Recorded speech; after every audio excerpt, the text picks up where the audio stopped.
Thokozani Mokoko, Thokozani Momkulu.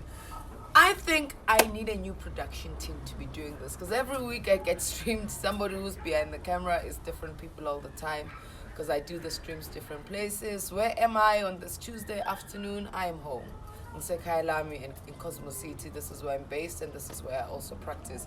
So I indicated with the impromptu stream that we're going to have one today on Tuesday, and I'm also understanding, Guti, every motivation that I give, because this is Goko Dinoa's motivation. So even if you send me questions, I will not respond because I'm just going to be talking based on a particular topic that I get inspired, I become in spirit to be motivating everyone on. And today it's about worthiness and value, how we get to step into our worthiness and our value, and want to set some context around those two things because it's easy, but what is your net worth, and their net worth is based on what the value you are bringing. But let me speak about us, because when I say us, I mean me as a black woman, because this is us that I've got experiences about. This is a life I've lived. This is what I've encountered all my life, and my own struggles around sense of value and sense of worthiness. Because it's easy for me to speak about what I've encountered and what I've experienced versus what other people have encountered and experienced. So I don't have so much about, other people who are not black people except me. You know what I'm saying? So, and yes, walking in the footprints of our ancestors.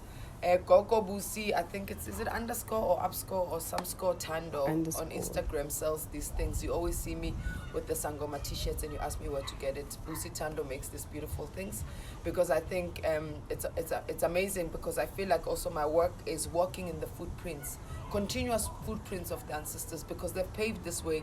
Then I'm taking the baton and carrying it on.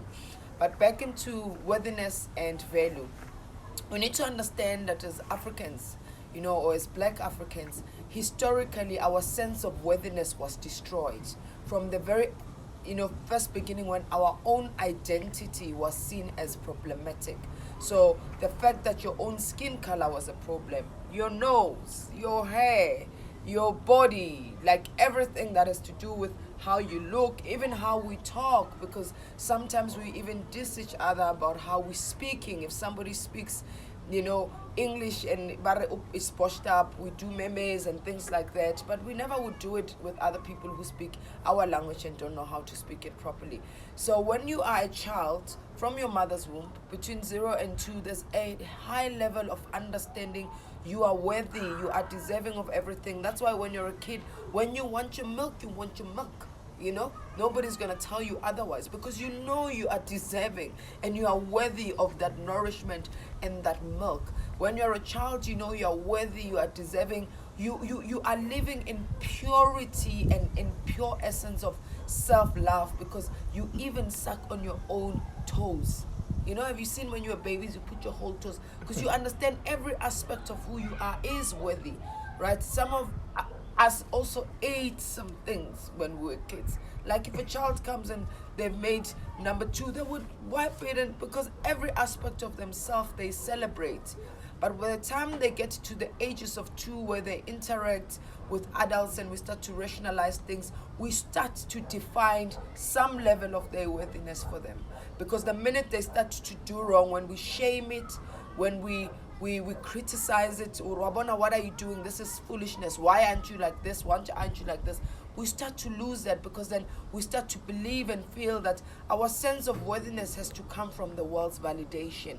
So if I'm not validated by everybody else, by what I'm doing, for how I look, or for what I do, or how I show up and how I carry myself, therefore I have no value to add, because then people are not celebrating my worthiness. We then become attached to worthiness based on what people's perceptions and projections of us.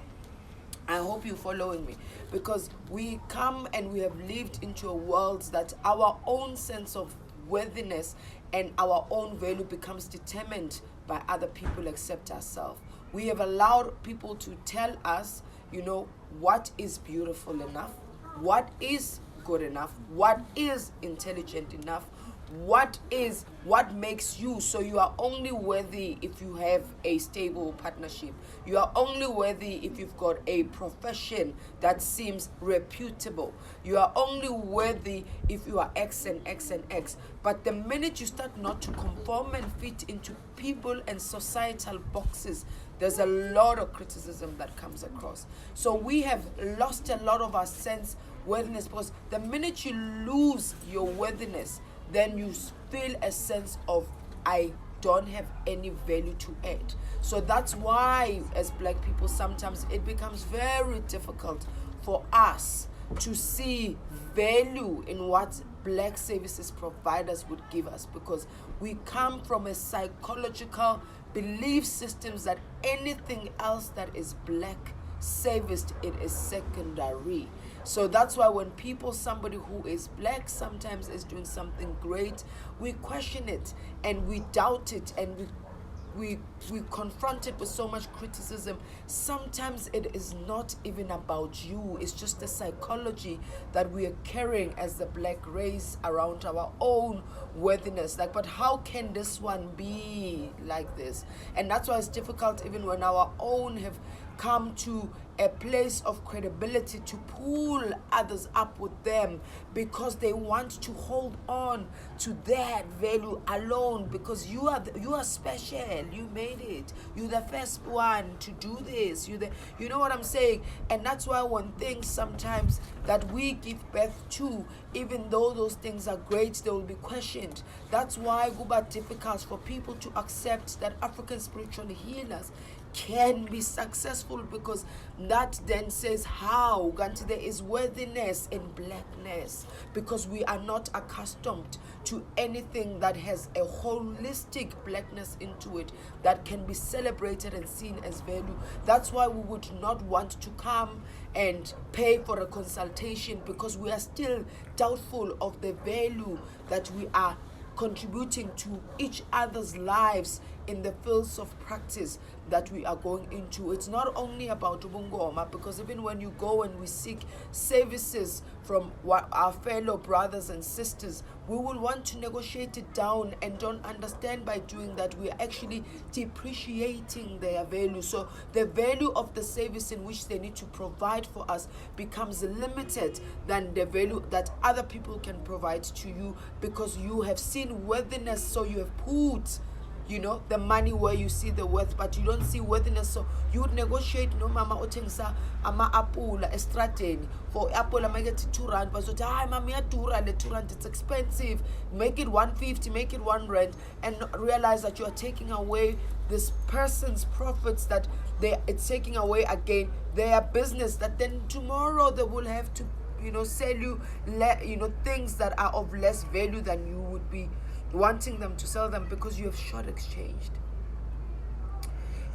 And also when we don't understand our worthiness, we don't understand the value that we add. When you don't understand our worthiness, you'll always and continuously be seeking in other people, and you'll seek it in the wrong places and the wrong people. I said earlier on Saturday that we also don't realize that some people come into our lives for a season. So if you don't understand your worthiness, you will hold on to a seasonal thing just because it perceively, or you perceive it as something that defines your value or your worth. You will hold on to a toxic relationship, sitting with it, because being married or being in relationship is seen as something as worthy. You are worthy as a person, or you are whole and complete when you do that. So don't understand that some people have come for us for a reason, that even when they've served that reason, it's very hard for us to move on and let go and let come of the new, because we are still doubting those things. And of course, some people come to us for a lifetime, and those who come to you for a lifetime, these are the people who will continuously grow with you and build you to your worth. They will hold up mirrors the minute you start to doubt that as a person, what am I adding? Because value is contribution. What is the contribution that you are adding into the service that you are providing? Whether that's being in a relationship with somebody, whether it's in a professional space. So that's that. So the people who are in your life for a lifetime, they will continuously remind you of how much value you add in life. even in their own life, irrespective of whether you are Goko Dineo or just Maria from Lokshin. You know, I grew up as Maria when I was growing up. So you people will let you know of how much you've added value into their lives continuously, irrespective of how you are thriving or not thriving in the field of practice that you are doing, because that's what you need. Lifetime friendships, lifetime relationships, but like any lifetime things, they don't come in bulks and they don't come in big batches. So sometimes when you have just one person that is always there to remind you of those things, of your value and your worthiness, because when you don't also understand your value and your worthiness, you end up falling for everything. And we also can't get there because some of us don't want to learn from the basics, because somebody's value is accumulated by what they have been able to do. So your own experiences accumulates your value. So what have you done? What credibility have you gotten? Show us where you've been. Show us the path. Give us things that you have done that can say, Guti, this is the value of your work. Because the value of your work does not only come from your qualifications, because a qualified somebody with no experience, because experience is an application of the qualified. So if you have no ability to apply what you have learned, then what is the value in that service offering that you are giving us? So some of us out there don't want to build that. We want to come out of certain things. Also at the university, you just finished Tukwasa, you want to come out and be okay already and be recognized and be this and be this. We don't want to start. Somebody said at a speakers conference I attended, about 3 weeks ago, said people these days don't want to be juniors. And I know I was like, because I remember when I was called the junior at one time in 17, how that kind of hit my feelings when they say, oh, the juniors in the workspace. But I think what it means is that some of us don't want to earn our worthiness, because you have to earn it as well. So you need to start in the field of practice that you are. Are you starting with being, intent? So are you starting with internship?